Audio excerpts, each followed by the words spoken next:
Thanks, Brittany. I'm delighted to join you and our AmeriCorps applicants today. And thanks to each of you for spending the next hour of your day with me to consider the best ways to develop a compliant and competitive AmeriCorps budget. Before we get started, I recommend that you shut down any other windows you have open on your computer to ensure that you get the optimal bandwidth and best audio experience, and as a result, maximize your learning experience. As Brittany stated, we will use the Q&A feature for you to ask questions throughout today's presentation. I want to remind you that we will not address questions related to the specific content of your budget. Rather, we will provide clarifications to help you submit a compliant budget. As Brittany mentioned, Colleen is monitoring the Q&A feature and will help to answer any simple clarifications as able. Otherwise, we'll pause throughout the presentation to read and to answer your questions out loud. Additionally, we will check your understanding of various concepts by asking you questions throughout this session. So please respond to those questions in the chat box. And now enter yes in that chat box if you are excited to get started.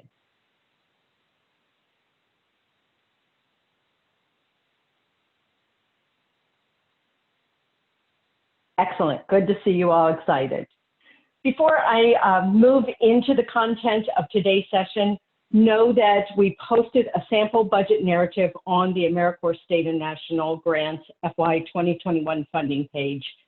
And we will also post a recording of this presentation for your reference.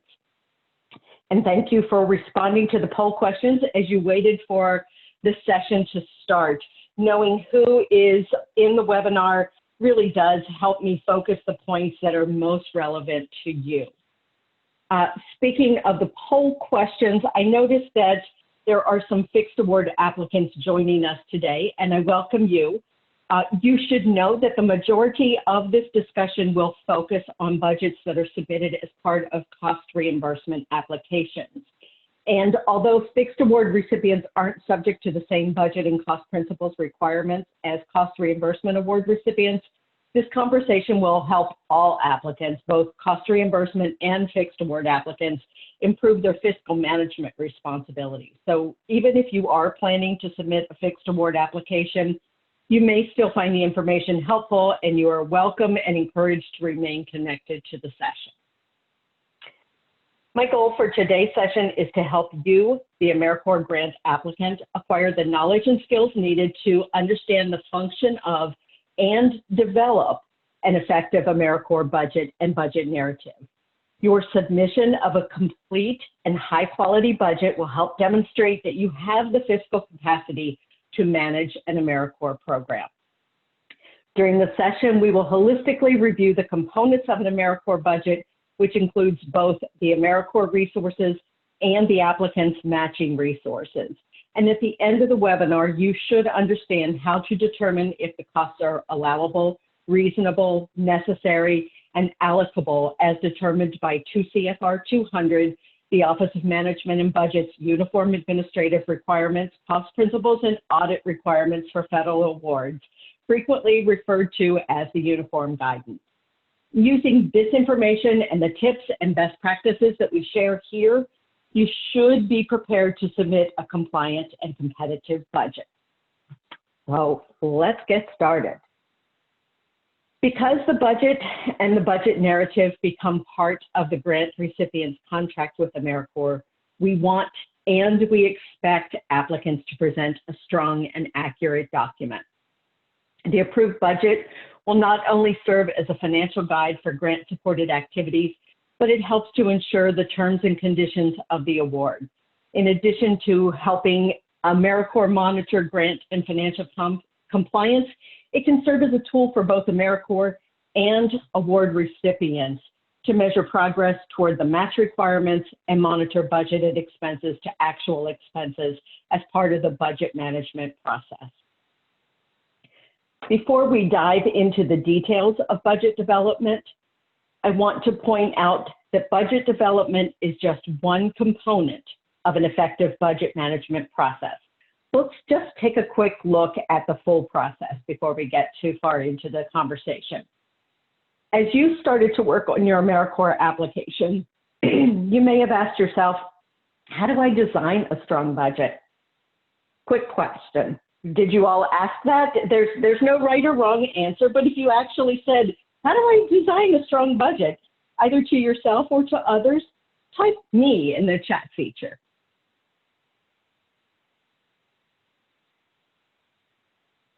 All right, we've got at least one person who asked that question. Great, Alex.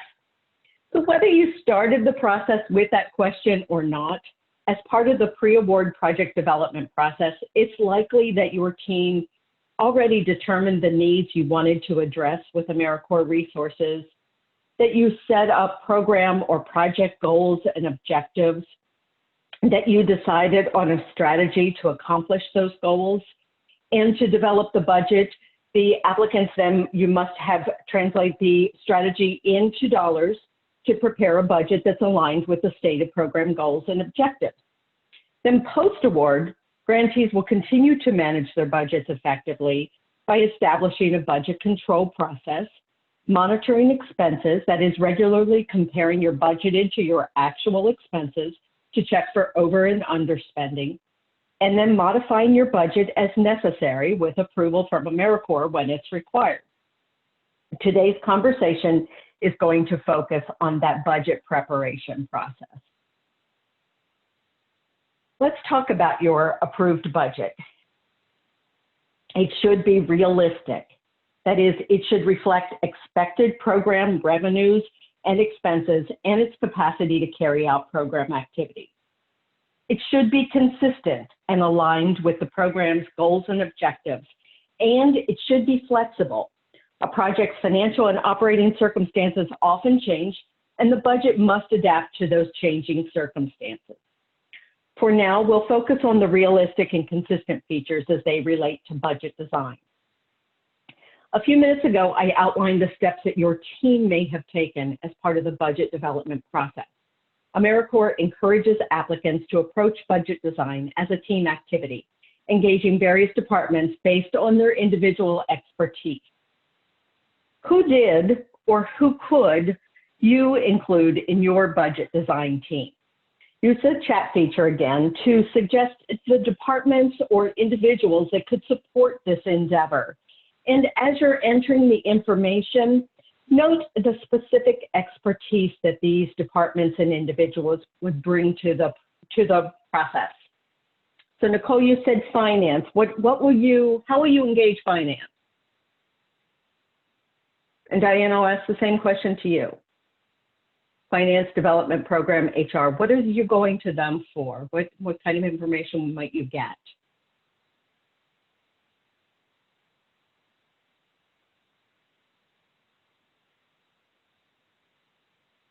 Okay, HR, salary and fringe benefits, absolutely.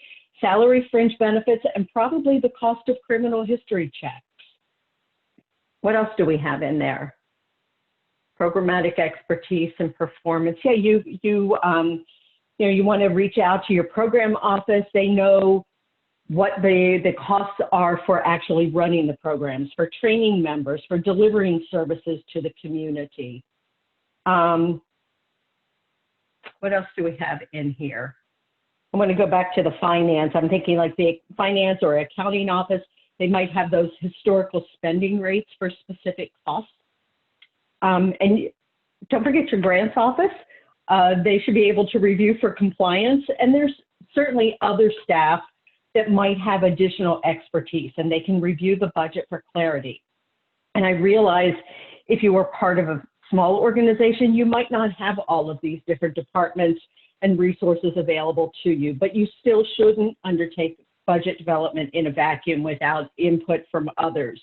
Don't be afraid to involve others as you can, including your board members or commissioners, to present the most realistic data in your budget and make sure the document aligns with your programmatic goals and objectives. And I do want to go back, I mentioned about your finance and accounting office might have historical spending rates. And we really do recommend that applicants use historical information when it's possible, adjusting as necessary so that that data is more timely, and include that information as appropriate as part of your budget narrative descriptions. Your strong budget design provides a framework for effective budget management, and it ensures a realistic scope, appropriate detail, a competitive proposal, compliance, and effective delivery. That is, it serves as a guide for program implementation. And again, I will say it over and over, to create a budget that is strong, accurate, and requires minimal clarification, I really, really encourage you to take your time and engage others, whether it's data collection, quality review. You know, you've got somebody that's just even checking to make sure all your calculations are correct, but get other people involved in this so that you really are presenting a compliant and a competitive proposal. So as I previously noted, one of the objectives for this session is to provide you with tips and tools for creating that competitive budget narrative. And the first tip is to read and follow the instructions in the NOFO and the application instructions, which include minimum and maximum cost levels and required line items, both of which we'll talk about later in the presentation. Within the application instructions, you will also find detailed budget instructions for cost reimbursement grants in attachments B and C. And if you're a fixed amount grant applicant, you'll find detailed budget instructions to support you in attachments D and E. The strongest and most compliant budget narratives adhere to the guidelines in these documents, and it saves all of us time and effort later on. I also encourage you, if you're not already, to become familiar with the uniform guidance and only include those costs that are allowable, reasonable, necessary, and allocable. And you can find an online version of the uniform guidance at ecfr.gov under Title II, Grants and Agreements.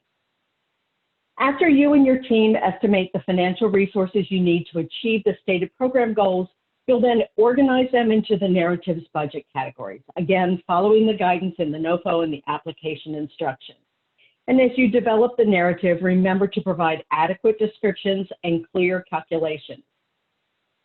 eGrants will automatically populate a budget summary and budget narrative report that should be able to serve as a standalone document without a need to reference the application narrative for explanation. And for this reason, I always recommend having someone outside the budget development team review that document to check for holes and inaccuracies. It could even be someone completely outside of your organization. They'll be able to see if it makes sense or not to them.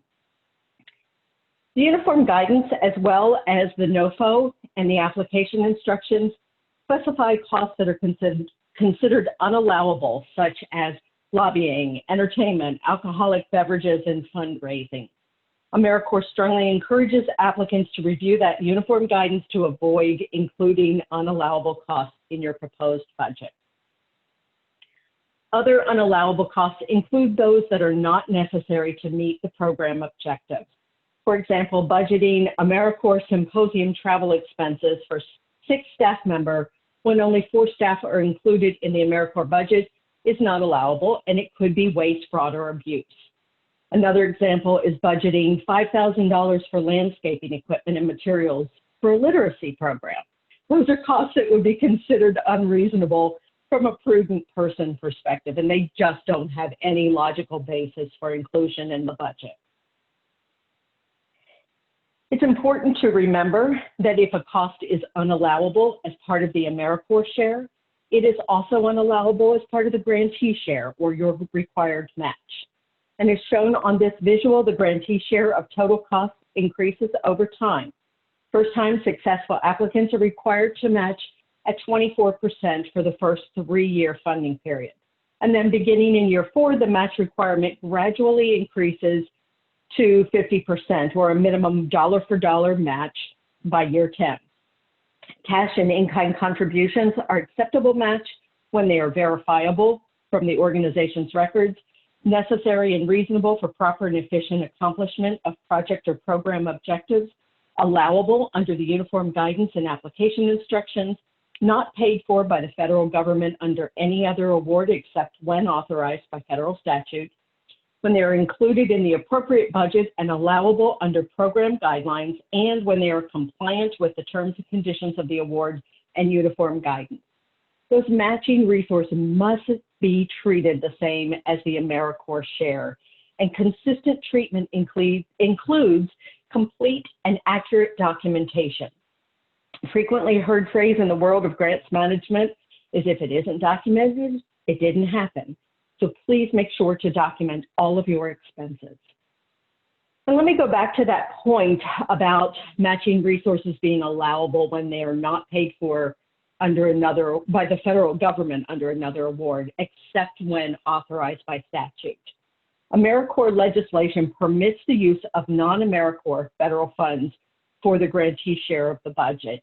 If you plan on using non-AmeriCorps federal funds as match, you should discuss your intention with the other agency prior to submitting your application, and know that you must report the use of those other federal funds on your federal financial report to AmeriCorps. Also, keep in mind that you may not use other AmeriCorps resources as match for your AmeriCorps award. Because applicants must demonstrate an adequate plan for non-AmeriCorps support, they are required to include the source of match in the budget narrative, entering a description of the source along with the amount, whether it's a cash or in-kind classification, the type of match source, that is state or local government, federal funds, or private donations, and confirmation of whether the sources of match are secured or proposed. You do not need to secure 100% of your match prior to submitting the application, but anticipated match must be included, and the total in this section must equal the amount of match shown in the budget. And please note that eGrants rounds the budgeted match up to the nearest percentage. For example, a budget with 49.7% match will appear to match at 50%, even though it's not really a dollar for dollar match.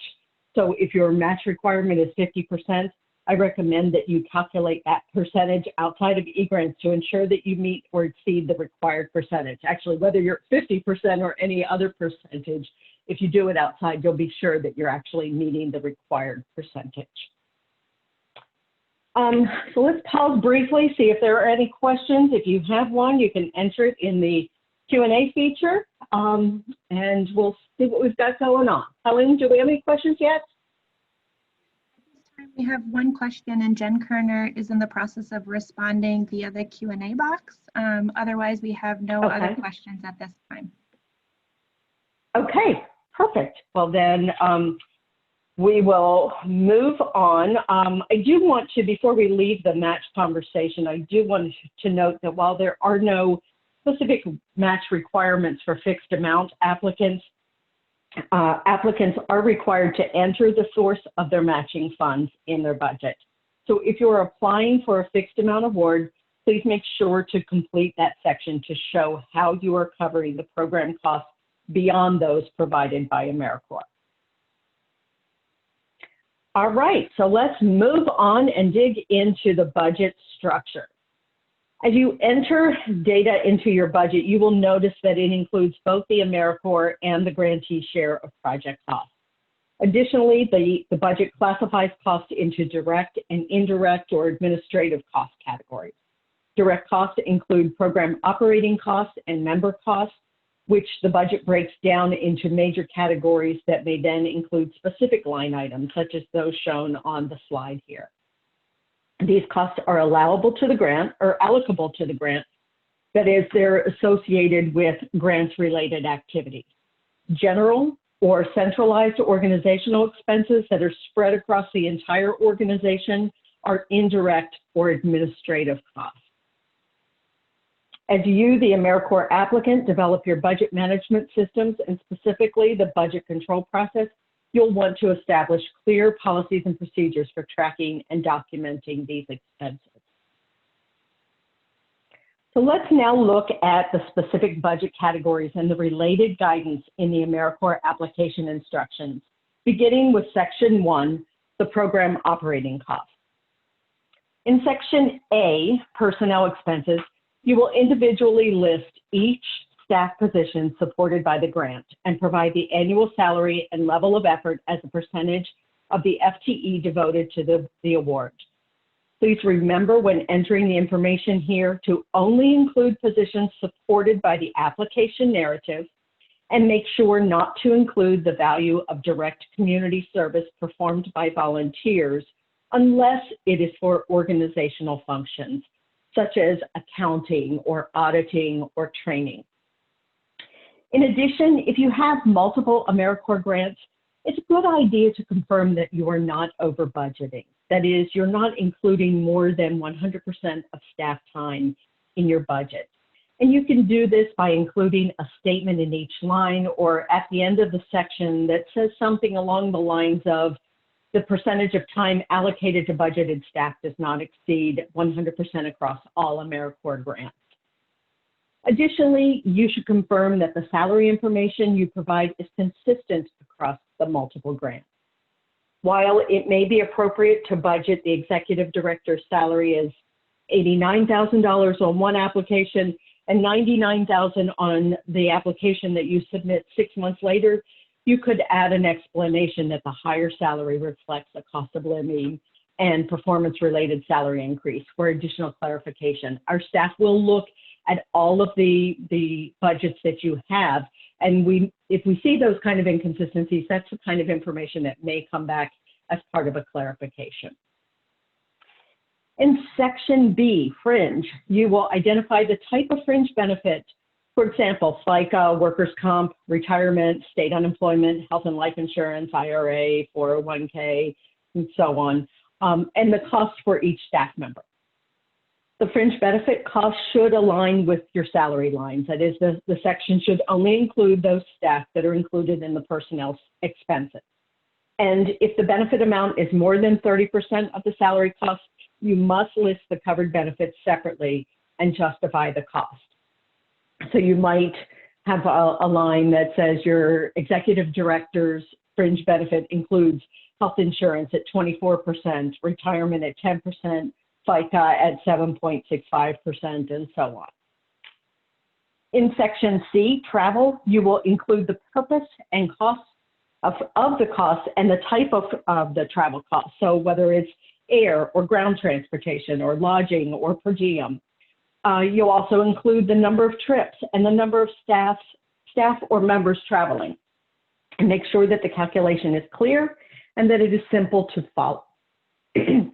Note that AmeriCorps-sponsored technical assistance is an expectation of all applicants, and travel funds should be budgeted for new state commission and national direct staff to attend the AmeriCorps Symposium pre-conference events. Take care to separate staff and member travel costs and ensure that training costs are not included in this section and that travel costs aren't included in the training section. That's something we frequently see that's mixed up, so just take note of that and be aware, please.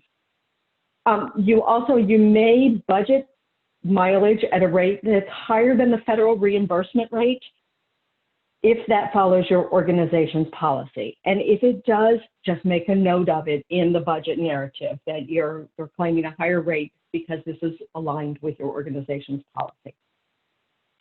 In Section D, equipment, the equipment expenses are defined as tangible, non-expendable personal property having a useful life of more than 1 year and an acquisition cost of $5,000 or more per unit. If it's less, regardless of what your organization's definition of equipment is, the expense goes into the supply section. And be aware that equipment is limited to 10% of total AmeriCorps funds requested. If you are budgeting for equipment, you must show the unit cost and the number of units with the purpose of the equipment. Section E, supplies, are those costs that are consumable supplies and materials, including member service gear.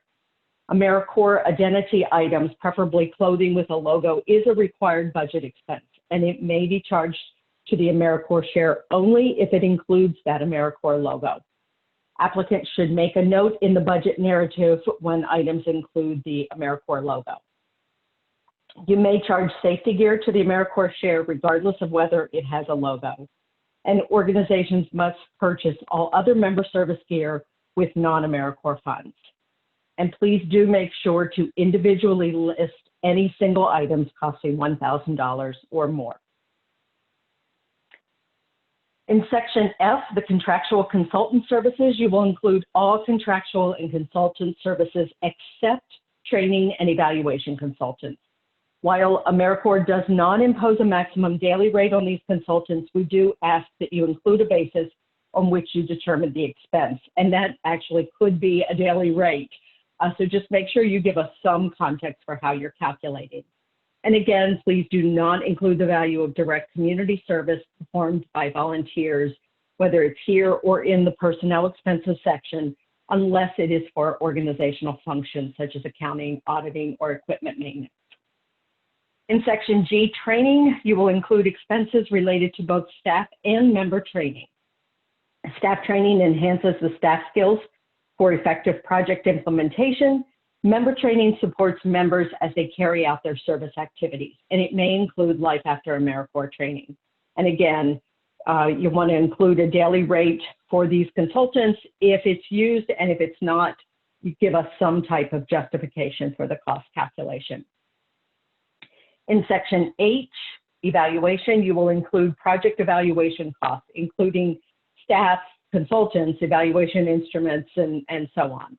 This is not for assessing your progress toward performance measures, but it is an evaluation of the impact on the community and the assessment of the overall program design and systems. And once again, if you're using consultants in this section, make sure you're using a daily rate or some other method for calculating the cost. And finally, Section I, other program costs, is kind of our catch-all category for those project expenses that just don't neatly fit into the other categories. In this section, you must include your National Service Criminal History checks for members, employees, and others who receive a salary, education award, living allowance, or stipend. And if it's not included here, please explain how you are covering those costs, or if it's applicable, that those costs are already completed, or those checks are already completed. You may also include the cost of office space, utilities, phone, internet, and similar expenses for members and project staff, providing that the expenses are not included as part of the organization's approved indirect cost rate, and that they are prorated and appropriately allocated to the project. And you may also include member recognition costs, which are allowable if appropriately justified, and if they exclude gifts and food provided in an entertainment setting. And finally, if you are a multi-state applicant, you may include subgrants in this section and just indicate the approximate number and average amount of awards in here. And any required subgrantee match should also be included in the grantee share of the column. So again, we'll pause and see if there's any questions either through the Q&A feature or in the chat. Tracy, we do have a few questions, and I'm going to start with the ones that are specific to the line items that you addressed. So the first question is, okay. What if you 100% plan to purchase gear with logos on it, but you don't want to include as a direct cost or match because you can meet match otherwise? Do you still have to say in the narrative that this purchase will be made but not included in the budget? Does this go for all things that are required by the program, like background checks, member training, etc.?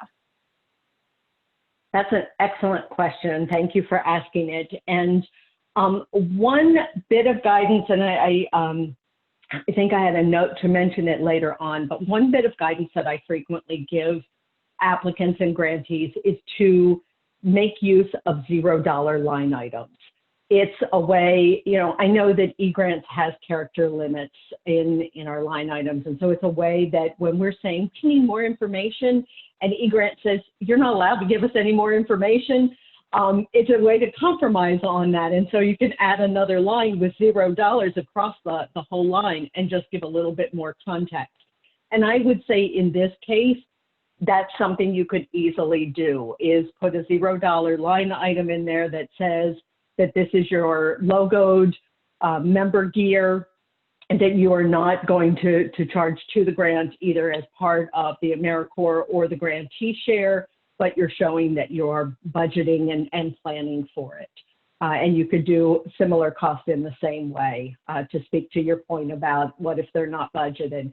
You know, I would think for the criminal history checks, you could do the same thing. If all of your staff and all of your members are returning and you've already conducted checks, you could put a $0 line item in there that just explains that all of the appropriate individuals have completed CHC checks.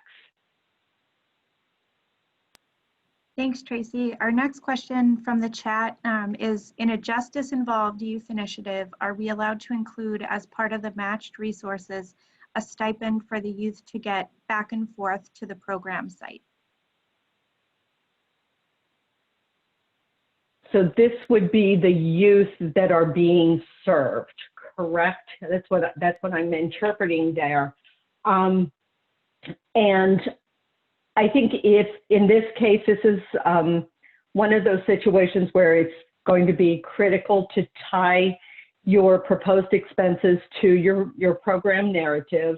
You're going to explain what you're doing in that narrative and whatever associated costs you would want to put in there, as long as they are allowable and not unallowable in our guidance, whether it's in the NOFO or the application instructions, and they're not unallowable costs per the uniform guidance, then that's something that you could budget for. But again, I would say for whether it's specific to this question, which is, it's a very specific question, so I don't want to say yes or no, but for anything like that, that's related to your program operations, you're going to want to justify it in the narrative and then make sure that all of the pieces of information that's out there to support you, the NOFA, the application instructions, the uniform guidance, that nowhere in it it's telling you that this is an unallowable cost. Thank you. Just a couple more questions, Tracy, if you're up for them. And sure. Then, we can move on from there. So the next question is, should partner agency expenses be put in the category contractual?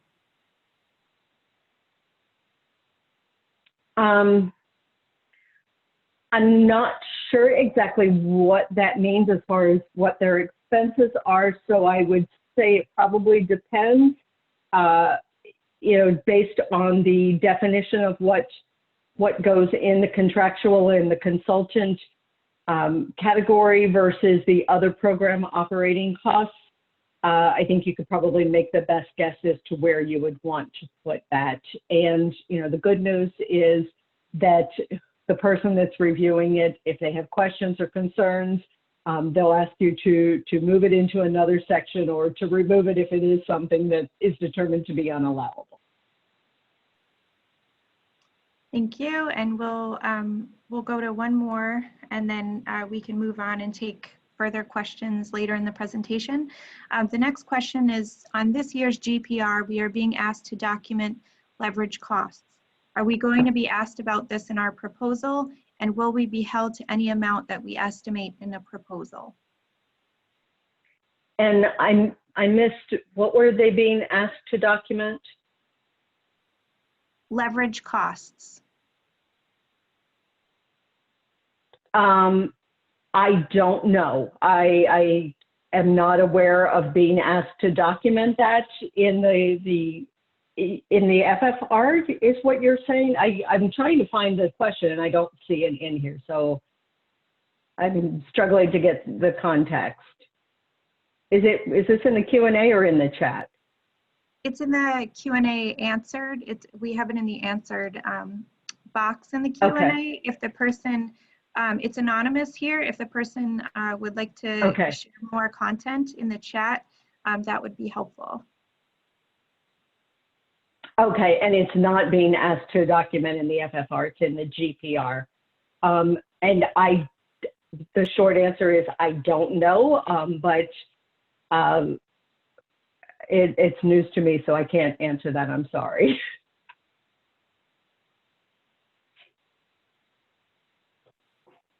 Okay, so we can pause. We can move along here, and Tracy will field the remainder of the questions further on in the presentation, if that works for you. That's perfect. So before we move on to section 2, I want to just review a few budget narrative sample entries and talk about some of the common clarification issues that applicants can avoid. So here we have a sample staff travel section it includes a number of errors. So if you see some errors in here, just use the chat feature to note what you see.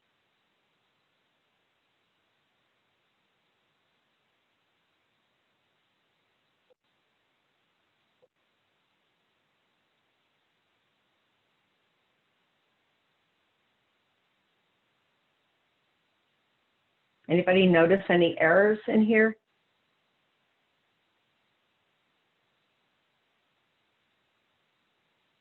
Okay, no calculation for line 1 for that CNCS sponsored grantee training.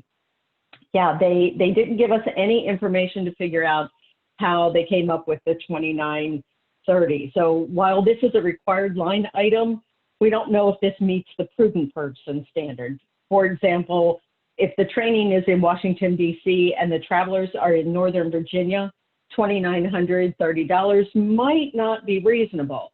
On the other hand, if they're coming from Montana, it might be reasonable. So that's why we ask you, 2 staff is a nice start, but what else is included in there? Anything else that you all see? And I will tell you there is more than just that one error.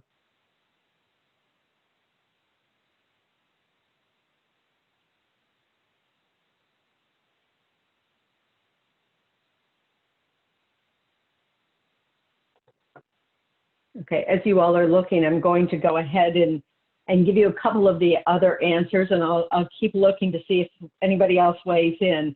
But if you look at that second line item, this is a case where the applicant proposed a mileage rate higher than the federal, excuse me, than the federal rate. And again, this is allowable if it aligns with your organization's policy.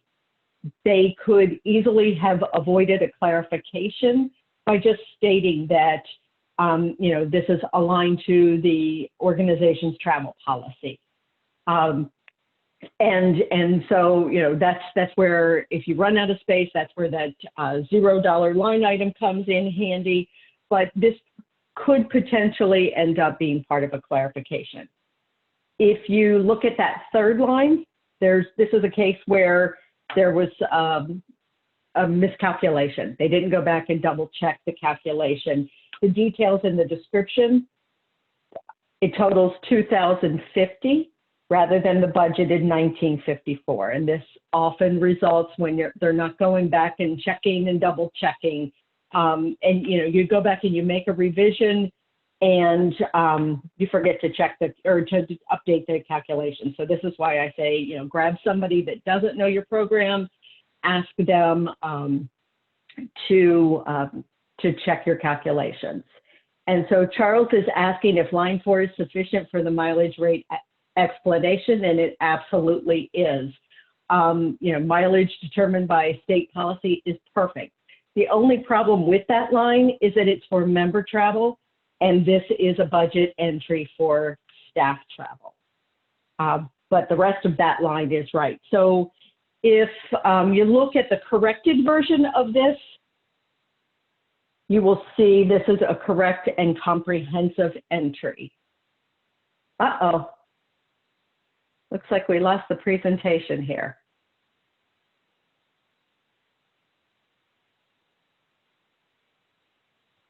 Sorry, Okay. Tracy, Hopefully that's coming right back. There it is. Okay, there we go. No worries. I was just going to keep talking. Okay, so I have a feeling that corrected version is coming very soon.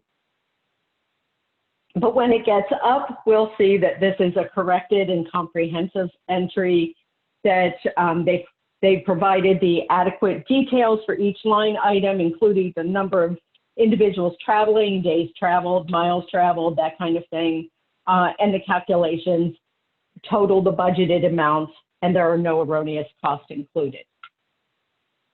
So let's move to a second sample and just look at it real quickly. This is a supply section, and just look at that. Whoops. Don't give away the answers yet.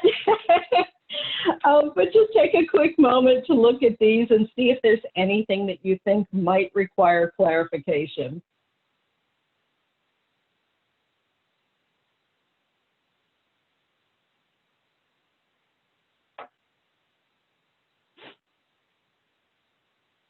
So I'll point out right away that that computers line is very similar to that other entry we had earlier, in that there is no clarification in there, or no justification in there, rather.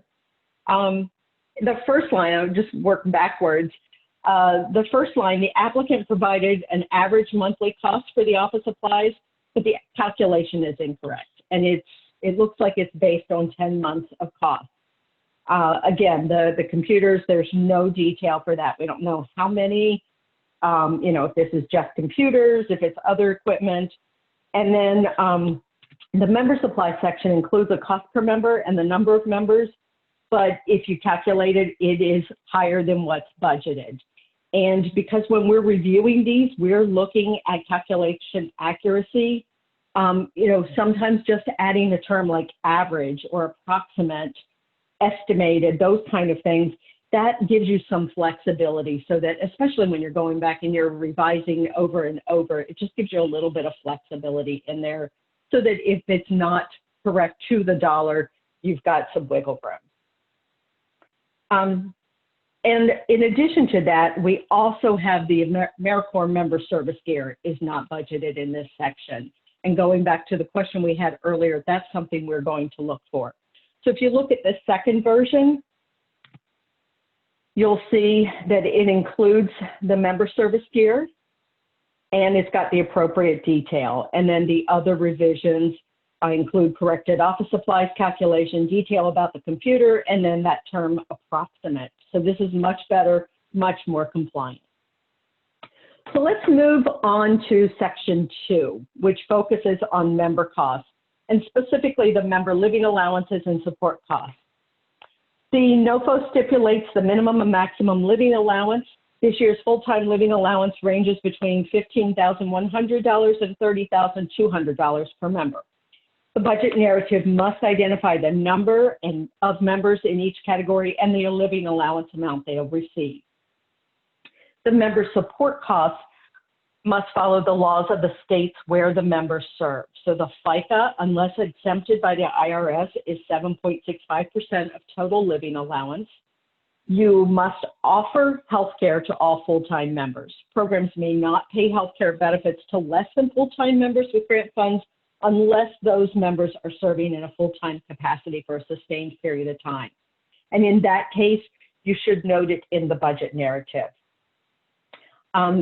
Make sure you note the number of members receiving the benefit and the per person cost in your calculation.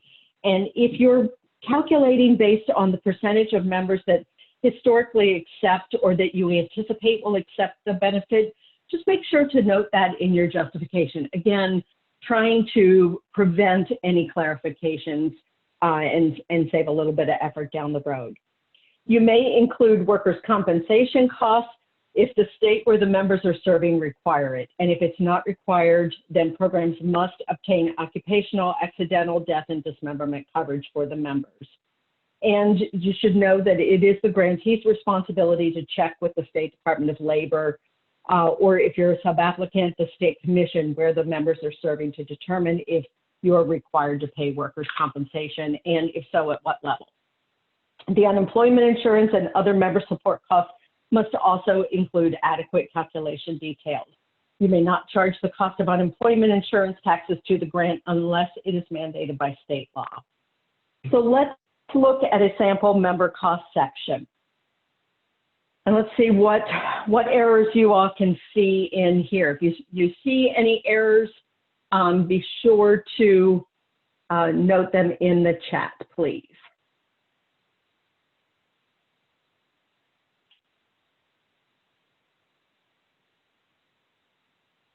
And this may require a calculator, so I'll get us started. But you'll see here on the FICA, they included it for their members, but they calculated it on an incorrect base. And again, according to the application instructions, it must be calculated at 7.65% of total living allowances. In the healthcare section, the applicant seems to have estimated that a percentage of eligible members will decline the benefit. Again, there's no requirement that you provide the healthcare benefits to all full-time members, only that you offer it to all full-time members. And if they choose not to accept it, that's their option. So again, it's usually based on some historical information that you're budgeting for less than all. So again, if you add terms like estimated or based on historical information, something like that, that will give us the context that hopefully would avoid a clarification. This line also includes healthcare benefits for 8 of the 10 minimum time members, and this could be allowable, but only if those minimum time members are serving in a full-time capacity, such as a full-time summer program. And if this was part of a submitted budget, it would likely result in a request for clarification. So if we look at the next example, we'll see that they fixed the calculation for the FICA, and they excluded the minimum time members that in this case, they were not serving in a full-time capacity. And they also included a line for the workers' compensation, which is a required line item. So it looks like, and this speaks to the question that we had earlier, it looks like they didn't want to put any costs on the budget for this, but they wanted to show us that they are planning to provide this for all of their members. And so they used that $0 line item that I was referencing earlier. So let's pause for a brief moment and see if we have any questions related to section 2 of the budget. Tracy, we have one question in the Q&A box, and before I read it, I just want to remind folks, if you have questions, to put them in the question and answer box and instead of the chat. Thank you. The question is, do we have to subgrant to offices we have in other states, or can we treat it as one joint grant managed through our national office without subgranting? So generally speaking, when I'm thinking of the term subgrant, I'm thinking I'm an organization that is providing grant funds to another organization, not necessarily sharing the costs among different sites. So I would, depending on the situation, I think it could vary, but in this case, I would say that if you've got sites across the country, you know, all of your personnel expenses could all go into Section A rather than throwing them into Section I as a site subgrant. But you would just say that, you know, I have this staff in this office, this staff in this office, same with members, and especially if that relates in different costs for different sites, knowing that the cost of living is different depending on location. Thanks. Okay, it looks like Lorenzo's question has been answered. So I think we are all set with questions for right now. Okay, terrific. Then we are going to move on to the administrative and indirect costs. And as I mentioned before, those are generalized or centralized costs that support the project. They don't include specific project costs. And they may be included in an organization's indirect cost rate agreement if one exists. There are 3 methods for calculating indirect costs on AmeriCorps state and national budgets. And regardless of the method, the AmeriCorps share is always limited to 5% of the AmeriCorps award funds expended. So the requirements and the eligibility factors for each of these 3 methods are clearly outlined in the guidance. I will urge you strongly to please read and follow that instruction exactly as it's written. If you start calculating it at a different rate, it's going to be slightly off, or, you know, if you're using a little bit of option 1 and a little bit of option 2, it's going to come back to you for clarification. So please follow that instruction. In a nutshell, the AmeriCorps fixed percentage rate, which is that 5-10% fixed option, grantees can charge administrative costs without an approved indirect cost rate and without any documentation to support the allocations. And you are eligible to allocate 5% of the AmeriCorps share of direct costs to the AmeriCorps share of the administrative costs, and then 10% of all of your direct costs both the AmeriCorps and grantee share to the grantee share of the administrative costs. Again, follow the instructions for how you calculate that using the calculations and put the information in there exactly as it's written if you're using that amount. If you are allocating less than the maximum allowed, please tell us how much you are claiming in your budget narrative. Again, that's something that could reduce a clarification issue. Applicants that have a federally approved indirect cost rate must use this method, and that approved rate agreement constitutes the documentation you need for your administrative costs. Again, the AmeriCorps share is limited to 5% of the AmeriCorps funds.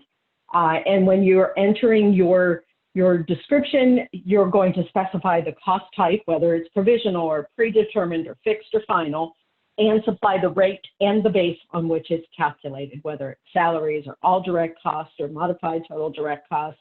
And again, follow the application instructions to determine the maximum. And then if you're budgeting for less than the maximum, let us know that you intentionally are budgeting for less. And you also must enter the details of your approved negotiated indirect cost rate agreement in eGrants using the guidance in the application instruction. And then the third option is for organizations that never at any point in time held a federally negotiated indirect cost rate and who receive less than $35 million in direct federal funding. And they may indefinitely use a de minimis rate of 10% of modified total direct costs. And it's important to note, though, if you are using this, you must use it consistently across all of your federal awards. And again, all the guidance for calculating each of these is in the in the application instructions. So I'm not going to belabor it right now, but I just want to point out over and over that just follow those instructions very, very closely, and that will help you. So let's just look real quickly at a couple of indirect cost line items.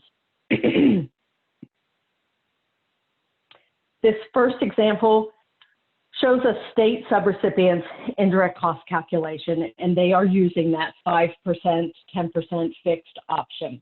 And as demonstrated, the commission is retaining 1% of the AmeriCorps share of costs.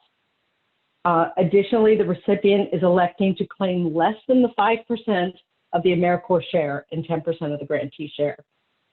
Again, they're allowed to do this, and here's where they're showing us the amount that they are closing or they are budgeting for that's less than the maximum amount allowed. The second example here shows an applicant with a federally approved indirect cost rate. And as requested in the application instructions, they provided the cost type, the basis, the approved rate, and the rate claimed, and they detailed the cost calculation. Again, here's an example where the commission is retaining 1% of the AmeriCorps share. And because there isn't a section 3B line for applicants to enter that portion of the cost, they put it up there in 3A. That's fine, they can do that because there is that line for the commission fixed amount. They could have also included that in the same line with the federally approved indirect cost rate and just made a notation that referenced 1% set aside for the commission. And as a reminder, this applicant would also then enter the details of the negotiated indirect cost rate in eGrants using the guidance in the application instructions. So let's pause again. Do we have any questions that came through in this last segment, Colleen? There are no questions in the Q&A box at this moment. Excellent. Then let's move ahead. I know we're getting close to time. So the last section of the budget narrative is the source of funds section. And in it, you will not list the budget sections or the line item costs, but rather the source of the resources, covering those specific line item expenses. So under budget section 3 tab, you'll find a link to enter the source of matching funds. And then when you click that, a new screen will open for you to enter the source. And that's where you'll enter the amount of match, whether it is secured or proposed, whether it's cash or in kind, and the type of the source, whether it's private, state and local, or federal. And I will caution you, every time that you update your budget, when you make any revisions, please make sure you update this and the indirect cost section The total in this section must equal the total amount of your budgeted match exactly. And when it's complete, your source of funds section might look similar to this example. Note that it only includes the source of the match, not those specific sections or line items that are covered by the matching resources. And the other thing I will just point out is when you enter this information, make sure that you're very careful using the drop-down menus. It's really easy to change the selected type or the source, and incorrectly entering that could result in some clarification. And as I previously noted, there is that sample budget narrative from which I pulled all the examples in this presentation, and it is on the FY 2021 NOFO page. So please feel free to use that as a resource when developing your own budget narrative. Before we close, I do want to offer a few pointers, beginning with the guidance to check and to double check your work to eliminate erroneous information. And again, I stress the benefits of involving your team and someone outside the team in the budget development and review process. And I strongly recommend using the tips on this visual and in the budget checklist that's found in attachment F of the application instructions to make sure you submit an accurate budget narrative that meets the AmeriCorps requirements. Highlights of the budget checklist include a check to make sure it meets all of our cost guidelines related to the living allowance and the cost per MSY, and that you've included the minimum required match and your source of funds is exactly the same as your budgeted match. You also want to make sure that your budget includes all of the required costs like member gear and national service criminal history checks, along with those costs that AmeriCorps strongly encourages applicants to include, such as the AmeriCorps technical assistance events.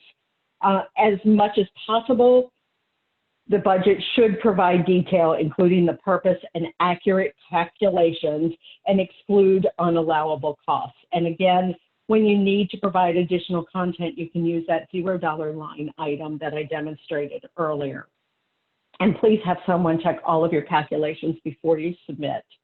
And finally, most importantly, you should ensure that you align your budget narrative to your program goals and your application narrative, including those miscellaneous contingency and undefined budget amounts can adversely impact your application status. In addition, before submitting your application, please make sure that your organization has an active registration with the System for Award Management. If you're applying for the first time, I recommend that you apply early, as it may take a while to activate the registration. And we actually recommend that you give it at least 3 weeks in time to allow SAM to resolve any issues that could arise. You also want to make sure you submitted your most recent single audit to the Federal Audit Clearinghouse in your Form 990 to GuideStar, and that you entered your current federally negotiated indirect cost rate details, if you have an indirect cost rate, into eGrants. And again, details for all of these actions are in the NOFO and application instructions. And finally, AmeriCorps is aware that on occasion applicants experience challenges with the eGrant system. eGrants automatically performs a limited compliance check to validate the budget, and it may result in a warning or error message. Some of these prevent you from submitting your application, so you should be aware of the differences and the related action. When you receive a warning, you can move forward, but the application or budget may not be compliant with the guidelines. On the other hand, an error message will not allow you to move forward until you correct the error. And you must resolve all of those errors before you can submit the application. So if you have a challenge other than a warning or an error, then you should contact the AmeriCorps hotline right away. Their number is on this slide, and a link to the help request form is at the bottom of most eGrants pages. And it's also wise to forward a copy of your service ticket to AmeriCorps grants at cns.gov so that we have documentation of the problem. Lastly, I just want to draw your attention back to the bullets that I shared earlier. I encourage you to keep this checklist nearby as you develop your budget, and frequently use it as a budget development guide and a quality assurance checklist. Many budgets require extensive revisions, in part because applicants don't follow the points outlined here. So you can save yourself a great deal of follow-up effort by checking your proposed budget against this checklist before submitting it. Colleen, are there any other questions before we close? We don't have any final questions at this moment, so I think we're all set. Thank you, everyone. Fantastic. And Brittany, I'll pass it back over to you then. Thank you, Tracy. As a reminder for all folks that are still online, that I will be posting the recording of this presentation on the NOFO website, where you likely found the link for the Zoom call initially, along with the sample budget that was referenced throughout the session. I thank you guys all for joining and hope you have a great rest of your day.